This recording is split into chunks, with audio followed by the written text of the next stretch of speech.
आप लोग भगवान की पूजा बहुत करती हो मैया, जैसे आप लोग भगवान को नारियल चढ़ाती हो, माला पहनाती हो, रुपया पैसा चढ़ाती हो, लेकिन आप लोग यदि पूजा कर रहे हैं और प्रेम नहीं कर रहे हैं तो क्या बिना प्रेम के पूजा स्वीकार होगी? आपका पति आपकी पूजा करे और प्रेम करे पड़ोसन से, चलेगा? आपके पांव पे नारियल तोड़े, चरणों में ले भाग्यवान, माला आपको पहनाए, पैसा आपको दे, पर प्यार करे पड़ोसन को, चलेगा? ऐसा चाहिए? आपका पति भले आपकी पूजा ना करे पर प्रेम आपसे करे। ऐसे भगवान कहते हैं कि मेरा भक्त भले मेरी पूजा ना करे पर मेरा भक्त केवल मेरे से प्रेम करे। वो प्रेम चाहते राम ही केवल, प्रेम प्यारा जान ले ये जो जान निहारा। भगवान आपसे कुछ नहीं चाहते। अच्छा, भगवान आपसे क्या लेना चाहते हैं? क्या दे सकते हो आप भगवान को? इसलिए भगवान से सच्चा प्रेम जैसा गोपियां करती हैं वैसा आप करिए बस,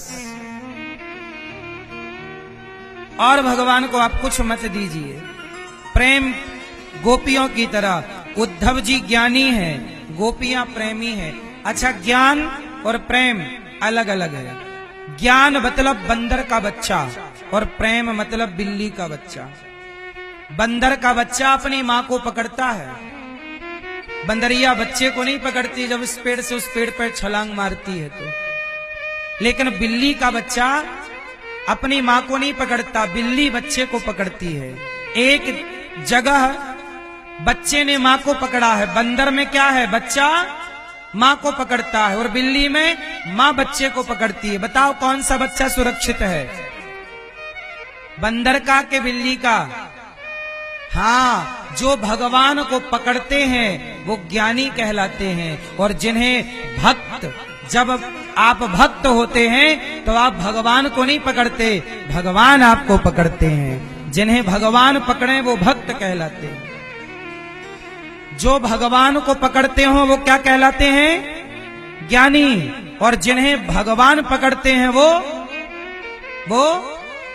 भक्त कहलाते हैं। इसलिए कहता हूं कि भक्त श्रेष्ठ है, भक्त सबसे श्रेष्ठ है। इसलिए आपको भगवान की भक्ति करनी चाहिए और भगवान के भरोसे रहना चाहिए। किसी का घर नहीं बिगाड़ना चाहिए। जैसे आजकल हम समाज में देखते हैं, कुछ स्त्रियां किसी के पति को फंसा लेती हैं, कुछ पुरुष किसी की स्त्री के चक्कर में पड़ के घर बिगाड़ देते हैं। एक बार क्या हुआ कि एक गांव में एक वैश्या रहने लग गई, तो गांव वालों ने कहा एक साधु जी से कि साधु जी, ये वैश्या हमारे गांव के लोगों को बिगाड़ रही है, कुछ उपाय करो।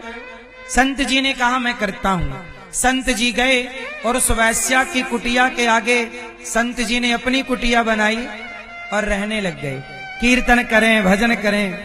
अब वो वैश्या डिस्टर्ब होने लग गई कि जो ग्राहक वैश्या के घर जाते अब वो संत के पास जाने लग गए और वो सुधरने लग गए। वैश्या को बड़ी दिक्कत हुई, तो वैश्या ने बाबा जी के घर पे आग लगवा दी। अपने यार से कहा कि जाओ बाबा की कुटिया जला दो।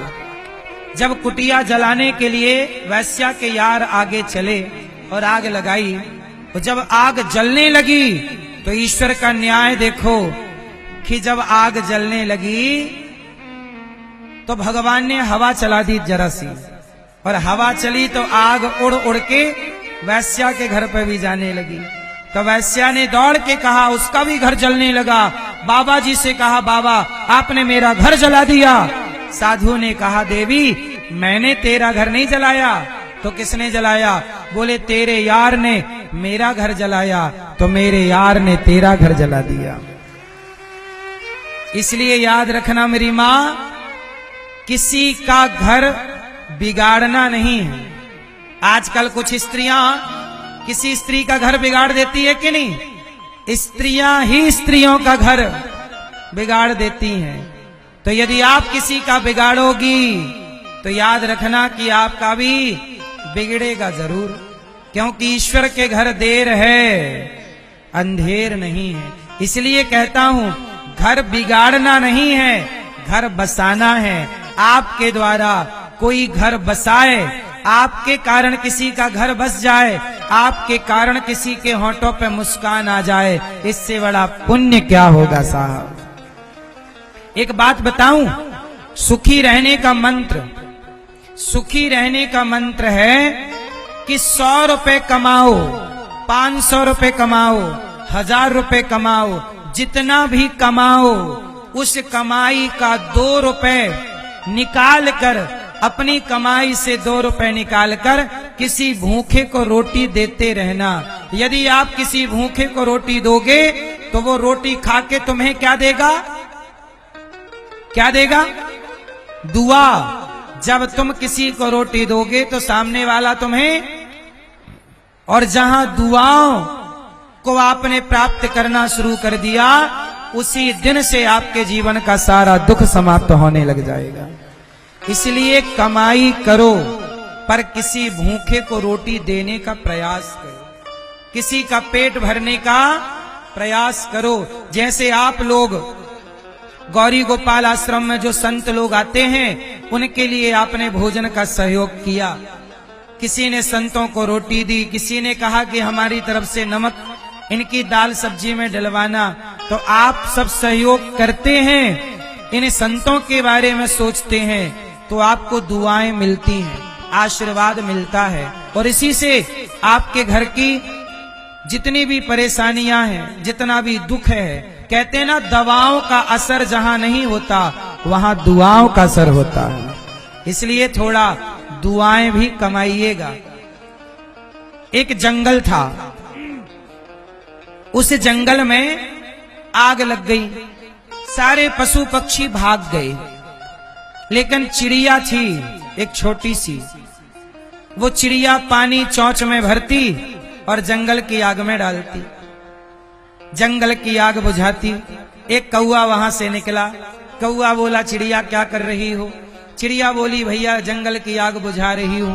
कौआ हंसा, पागल चिड़िया, क्या तू जंगल की आग बुझा पाएगी? चिड़िया बोली, पता है कि मैं जंगल की आग नहीं बुझा पाऊंगी, तो फिर क्यों प्रयास करती है? चिड़िया बोली कि मैं जंगल की आग नहीं बुझा पाऊंगी, लेकिन बताओ, जिस जंगल ने दाना पानी रहने की जगह दी, क्या उसे जलता हुआ छोड़ के चली जाऊं? क्या ये धर्म है? मैं नहीं बुझा पाऊंगी, पर जब इस जंगल का इतिहास लिखा जाएगा तो मेरा नाम आग लगाने वालों में नहीं, आग बुझाने वालों में लिखा जाएगा। बस मेरी माँ, आप लोग भी कुछ ऐसा कर जाना कि आपका नाम भी इतिहास के पन्नों में लिखा जाए कि आपने ये शुभ काम किया था।